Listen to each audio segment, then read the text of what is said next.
Alright guys, in this video I'm going to show you what the JM press form should look like. So this is mainly a triceps exercise.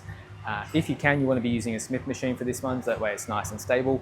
Now with the safety, I do recommend that if you have the ability to, you want to set the safety bar so in case you do get stuck at the bottom, you don't crush yourself. So for me, this is just at the very bottom. This locks in. If I was to take this away, then there's nothing stopping the bar from falling on me if I get stuck. All right, so safety first, pop him in. Now the setup, as you're laying down, there's a few variations to this one. So again, if you have low back pain, you can bring the knees up and flatten out the low back.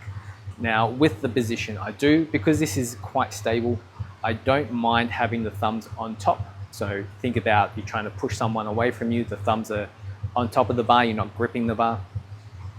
The start position for most people is going to be somewhere between neck height to chin height. All right, so right about there is a good position for me.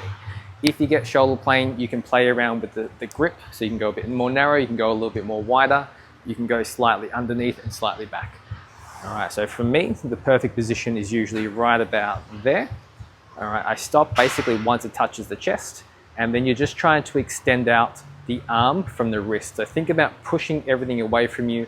Don't bring the elbows out to the sides, that becomes a chest press. We're trying to push just with the tricep up into that position, just until it's locked out.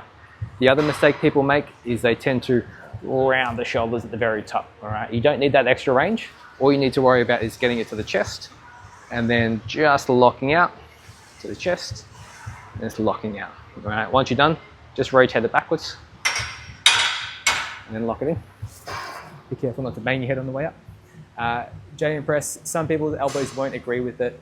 Obviously if that's the case, then don't do the exercise. But it's a really, really good tricep exercise if you have the ability to, if you have a Smith machine and you don't get any elbow pain. I've got some pretty bad shoulders and sometimes elbows, and I can do this usually pretty much fine. Any questions? Let me know.